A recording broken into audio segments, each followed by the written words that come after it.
Previously on the Trismegistus Academy, the Mavericks of TAHE thought they were going to a combat tournament with 7 of Eloise Ludum's students at the Ludum Academy for Fearsome Fighters, but instead arrived in Ludum's dimension to find she had constructed a new death arena to trap them in.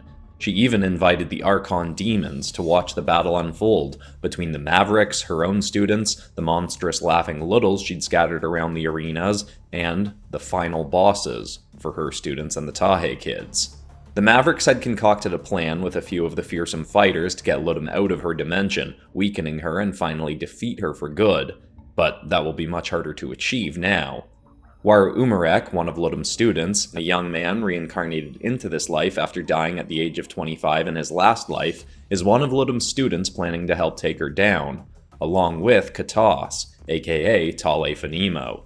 She has concealed from most people at the school that, despite looking like a kid, she is the 36-year-old granddaughter of Mithil and Ordis Fanimo, who have quite a famous, heroic, long-lasting reputation for those in the know. Waru had been quite apathetic towards the other kids when he first arrived at Ludum's school. He believes he's been reincarnated into a young adult novel, and had once thought that his last life was more important than this one. But he has slowly come around to caring about his fellow students, and is more driven than ever to take down Ludum. Let's see how he's handling Ludum's surprise death arena in the next chapter of the Trismegistus Academy. What's this? Ludum lied about bringing the TAHE kids in for a fair tournament? I am shocked and appalled. But seriously, did anyone think Ludum didn't have something more sinister planned? I mean, I didn't know that what she was hiding was this big, but I'm not gonna pretend I'm surprised in the slightest. Thankfully, there's an advantage to me being pretty confident I've been reincarnated into a young adult novel. I know what tropes to look out for. See, if there's one thing I know about any story revolving around some big plan or heist or whatever, it's that if the audience is told the plan before it goes down, there is zero chance it's going down the way it was supposed to. The amount of time the TAHE kids spent hashing out the plan and sneaking time over the multiverse watch thingies to talk to Katas and me about them, I figured at some point whoever the audience is reading or listening to this got clued in as to what's up. Meaning it wasn't gonna work out. But that's why I had my own little side plan in the works, and there is zero chance I'm telling any of you out there what it is. You'll just have to wait and see. I just hope we get to it before that new kid Alex makes any big move himself. We got a new student at the very last minute who, I'm not gonna lie, I think is pretty hilarious, and he's secretly out to get the Archons who are conveniently here watching now. Wouldn't be surprised if Alex actually knew that was gonna happen somehow. Problem is, I genuinely think he could solve a lot of our problems way too easily, and there's no friggin' way that I'm gonna be part of a story where some Deus Ex Machina kid drops in out of nowhere and solves all of our problems for us. He can do whatever he wants after my plan plays out, but before then, he'd better just chill out. Anyway, when Ludum revealed her little con, I got dragged down into an arena that sorta looks like it's meant to be a scorched earth version of the Trismegistus Academy. There are destroyed ruins all around, stony ground, ash flying about, and some random pools of lava. There's even some floating ruins in the air. Makes sense that Ludum would want some obstacles in the sky, given she chucked me into an arena with another flyer. Since there were 8 TAHE kids pulled into the arena and only 7 of us fearsome fighters, I assumed I'd be put in a 2-on-1 fight, or at least be put up against the fishy Hulk chick.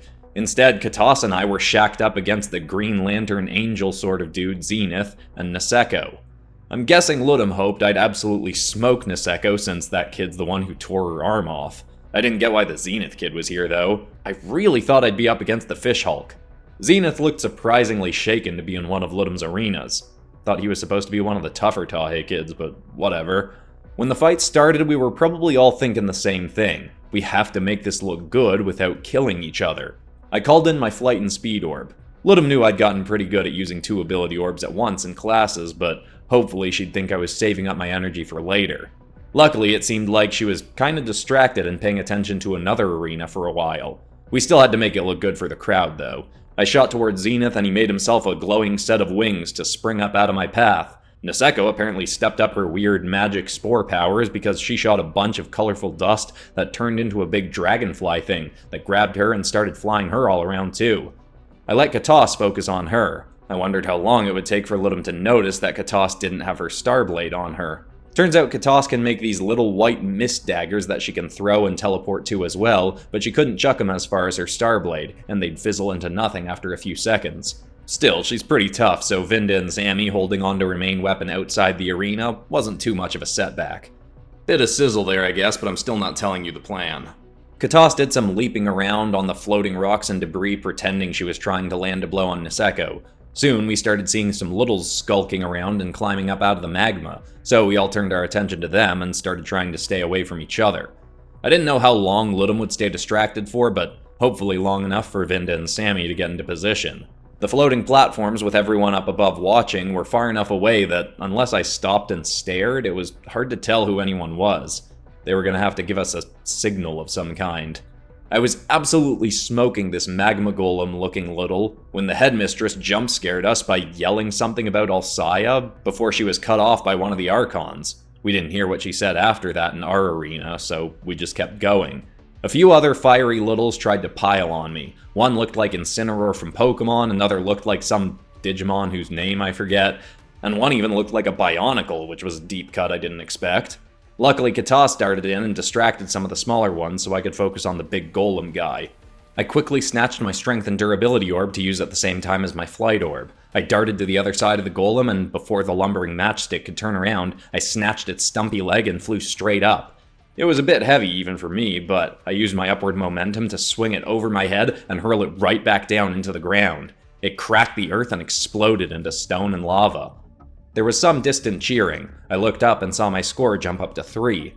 Unfortunately, that also prompted Ludum to focus on me. Her voice echoed into our arena. She was clearly ticked off by whatever had just happened in another arena with Alsaya. Waru, what are you doing wasting time on littles for? There are some perfectly frail little TAHE whelps for you to eviscerate. I tried to play along. What, you want me smoking that Insecto kid already? Figured you want the punk who took your arm to suffer a little against the littles first. I go after her and she'll be a smear on the dirt before you get to have any fun with her. Some of her anger slipped away. That is a very good point, but that doesn't mean you should avoid the glowing little bird brat. I'm giving you an opportunity to avenge your realm, and you should not let it go to waste. Do your mother, Clarissa Umarek, proud. I didn't get what she was talking about, but then noticed that the Zenith kid had frozen in place. This mini Rodan-looking little he was flapping around with tackled him, and he fell from the sky, just barely catching himself a few feet off the ground near me. I stared at him. Why would killing you avenge anything? My world was taken out by one of the Archons. So, super fun that you invited them along, by the way, Ludum. I knew I shouldn't antagonize her until we were out of here, but I was feeling a bit more confident as I saw a platform float just under Ludum's. With 2 figures on it, I was pretty confident I recognized. Eldrorok may have slain your world, but before that your poor, dear mother was slain by someone who wants to pretend he's a hero. Ludum tapped some buttons on her control platform and some hologram screens appeared between me and Zenith. They showed different angles of Clarissa, my mom in this life, fighting this Zenith kid. He made a big, glowing blade and he chopped her leg off. She started screaming in pain, then he finished her off. The images disappeared and I was just staring down at Zenith, whose lip was trembling. That was... Waru, I swear, I didn't want to. Ludum didn't give me a choice. Clarissa was trying to kill me, I guess to get home to you. I was just trying to defend myself. Ludum cut in. Is that what defending yourself looks like? Carving limbs off and slaughtering a hero who is simply trying to return home to her family? The image flashed through my head once again of my dad, the king, sitting on his throne, quietly crying. No idea what happened to his wife. To my mom. Even if I hadn't cared much about my parents in this life, I could feel fury building in my gut. I'd had it. I kept staring down at Zenith as I said, "You know, it really just continues to astound me what a colossal, utter moron you are, Ludum." Excuse me? No, seriously, it's almost impressive for someone as dumb as you to have survived this long. You show me footage of a mom that you already know I don't really care much about getting killed by a TAHE kid in one of your death arenas where I already know you force people to fight to the death, and you think I'm gonna ice the Zenith kid because he was fighting for his life? Did you really think an Iron Man Winter Soldier, I don't care he killed my mom baloney moment was gonna go down here? I don't care what the footage showed, you killed my mom. And I may not have cared as much about her as my mom from my last life, but lots of people did care about her. The king cared about her. So this one is for him and her. I snatched my third orb and activated all 3 of my powers. My body instinctively rose off the ground and lava from a pool nearby burst around me, as did a huge surge of wind and crazy glowing anime-style energy. Made me think maybe I've been wrong about the kind of story I've been reincarnated into. I felt like every inch of my body was both shrieking that this was too much, and yet also saying, hell yeah, it's about time.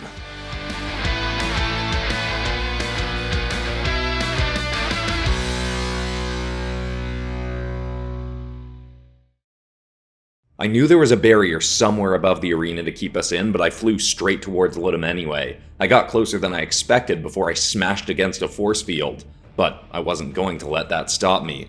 I shoved into it with all my might and fired energy out of every inch of my body against it. I could feel it moving, I was denting it. I just had to keep going. I thrust with all the flight power I had, pushed with all my strength, and blasted all the energy I could. I needed to get to Ludum. I needed to tear her apart for everyone in this arena and for the people from my world who lost their queen because of her. I pushed and pushed and pushed, and it didn't break. I felt my powers starting to weaken. I couldn't hold on to all 3 anymore. I tried one last furious shove, then my strength and energy orbs leapt out of my body, and I floated just beneath the barrier, unable to get through. The pink bug-like Archon chuckled. Oh, I feel bad now that we helped fortify the barrier. His passion was delicious. It would have been fun to see him get through. Ludum roared. It would have meant nothing, as he could not have defeated me anyhow. The TV-headed one, Psychoparadilic, chuckled. So, should we let him through then? Could up the entertainment value to see you two duking it out. Maybe we could have you be his final boss instead of the TAHE headmistress. Never! What happened to not changing rules, Archon? He will die in that arena! Waru, you traitorous urchin! You think there is any way you're getting out of that arena alive now, then you Well, I do think that. I may have still been beneath the barrier, but I was also close enough to the platform below Ludum to see Vinda and Sammy standing on it.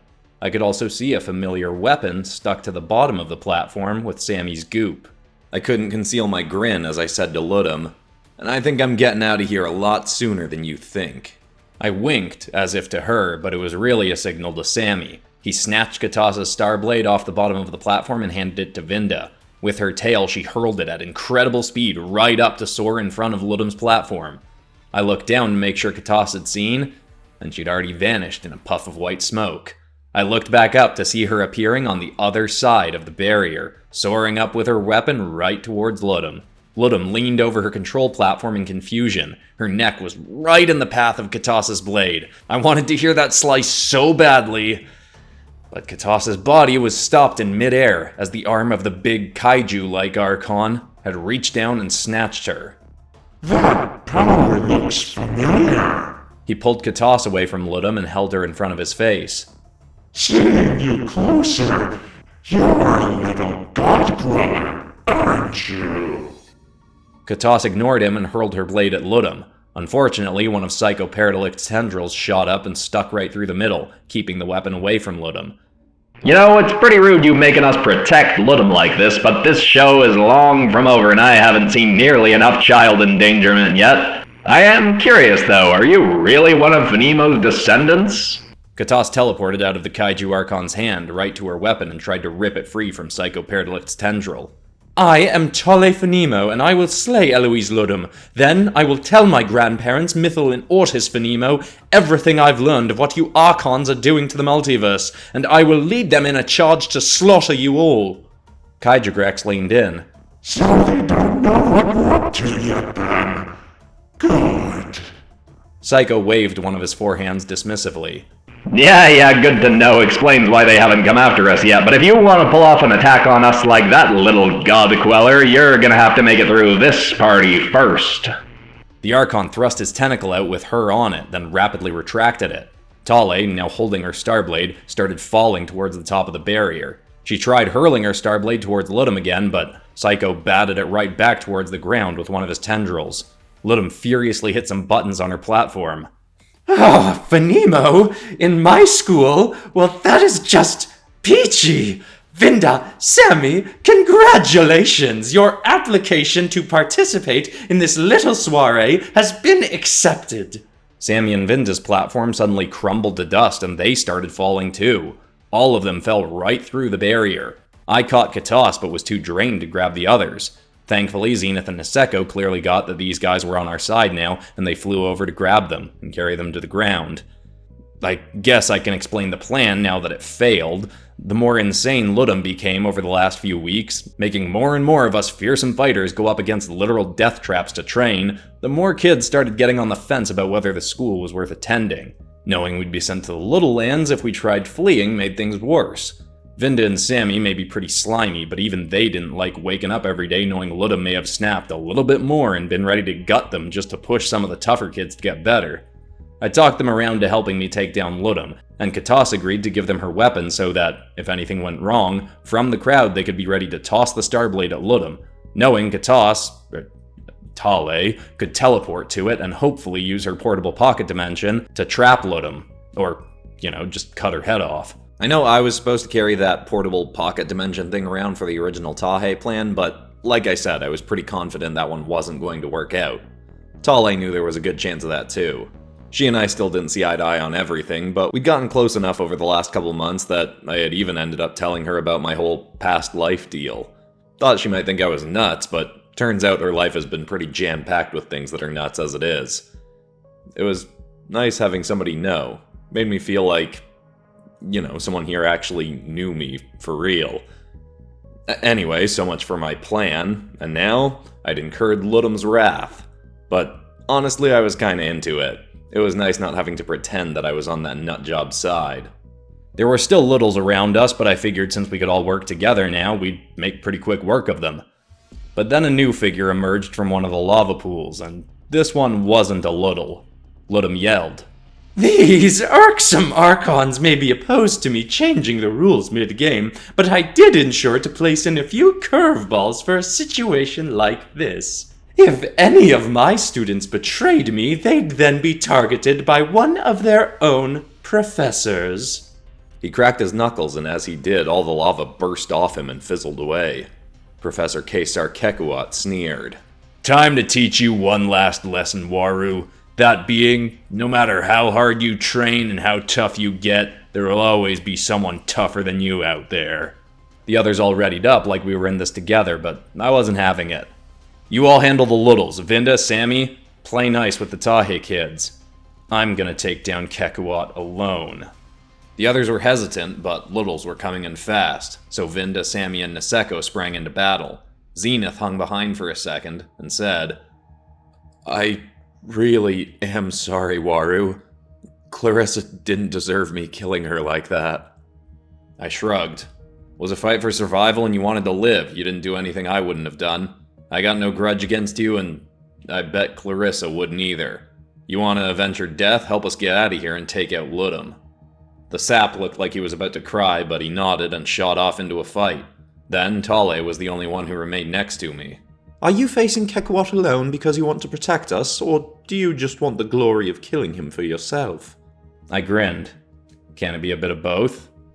She grinned back, then, completely unexpectedly, she grabbed my shirt, pulled me down, and kissed me.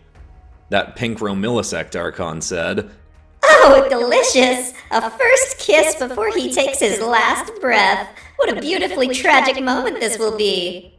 We both ignored her. Talé then pushed me back and patted my chest twice. I'm glad you've proven just how wrong I initially was about you, Umarek. It will be an honor to fight with you in the future, after you slaughter this maniac. But don't be afraid to call in backup if you need it. I didn't have anything cool to say coming to mind, so I just nodded. I guess I should have seen that kiss coming. What would a young adult novel be without one person hating someone that they eventually end up falling for? But, for once, I kind of approved of the trope.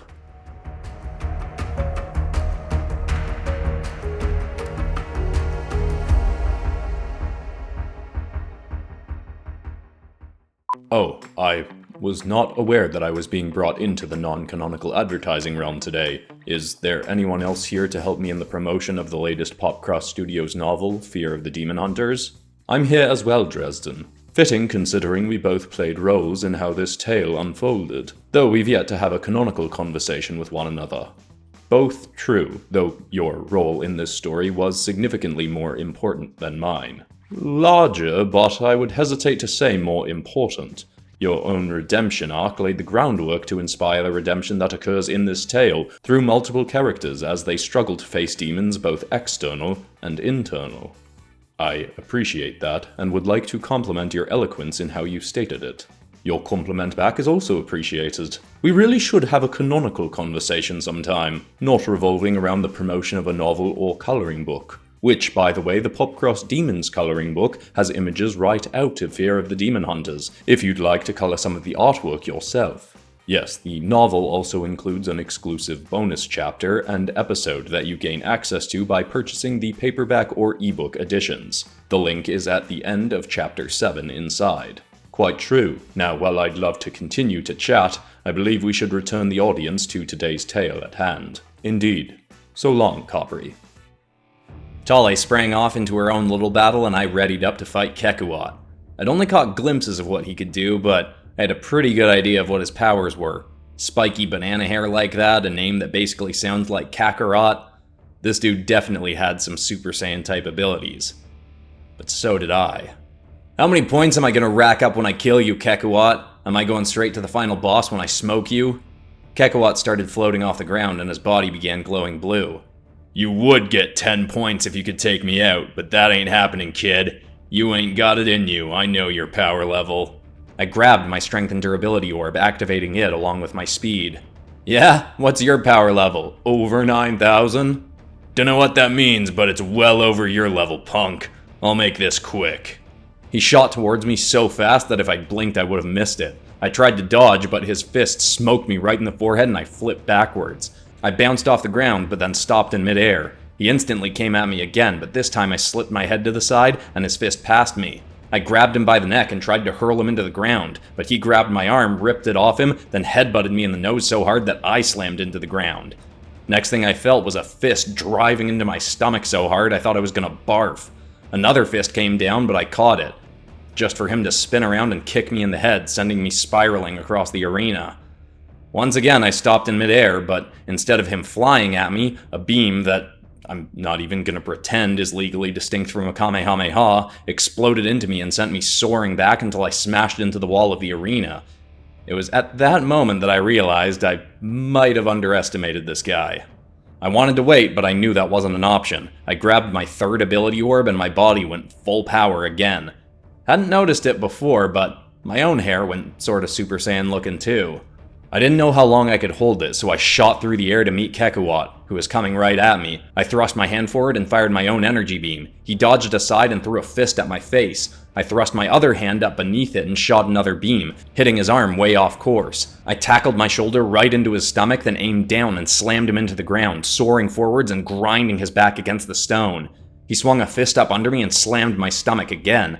I'd tensed to prepare for it, but it still hurt. I spun upwards, and before I could recover, he flew up and smashed a foot into my chin, sending me spiraling some more, until I slammed into the barrier. That halted me fast enough to see a barrage of energy bolts soaring at me. I flew out of the way and fired a double-handed beam right for him. He tried to dodge aside, but it still clipped his shoulder and made him spin out.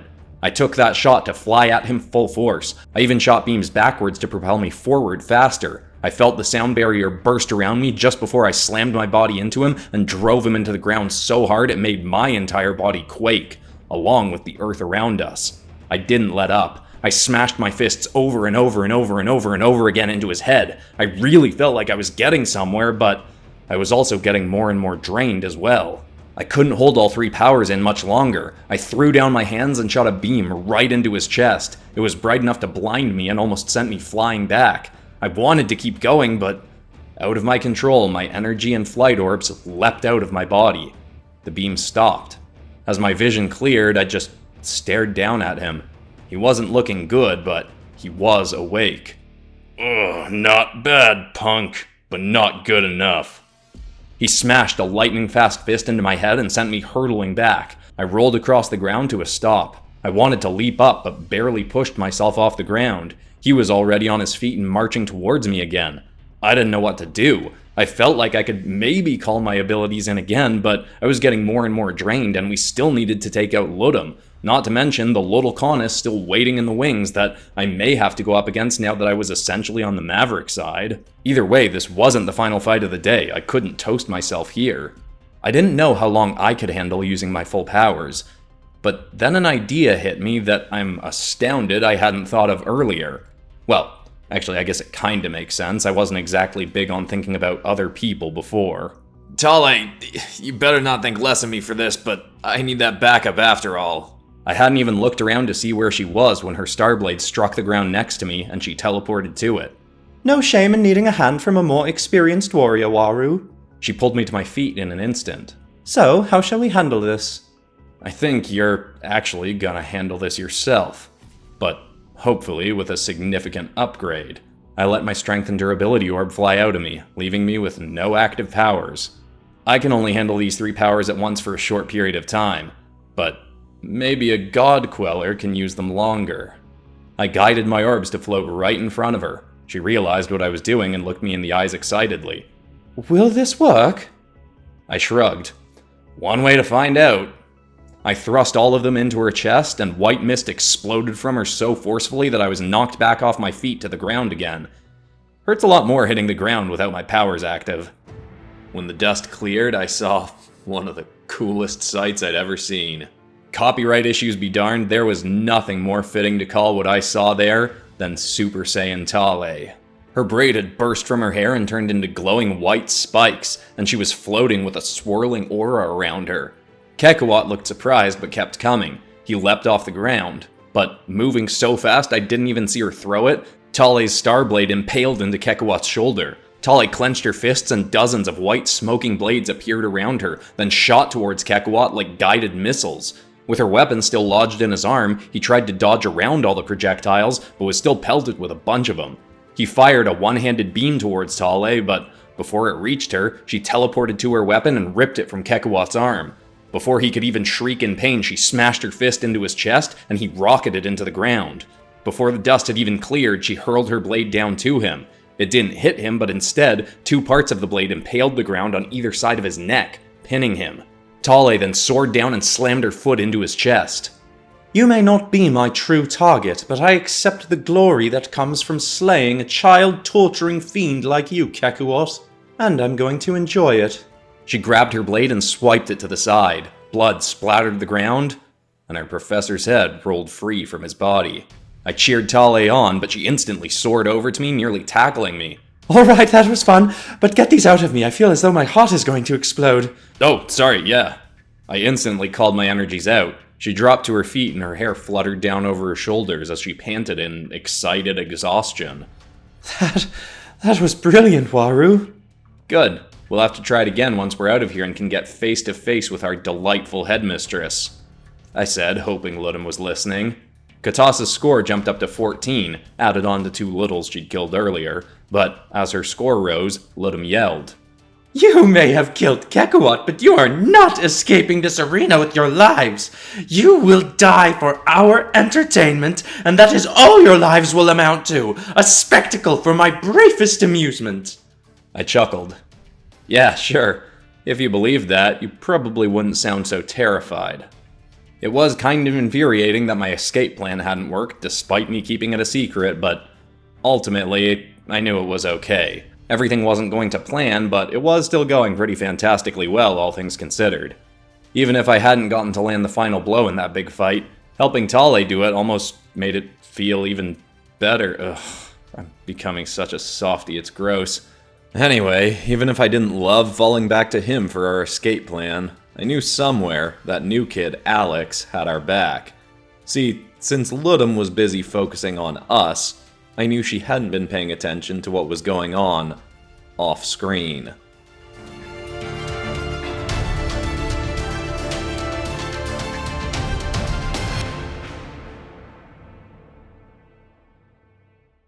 He cracked his knuckles, and as he did, all the all that larva burst right off him. Indeed. So long, Capri. Couple of dry boys. Just some dry boys having a nice chat. Excuse me? Yeah, God, what? Oh, no.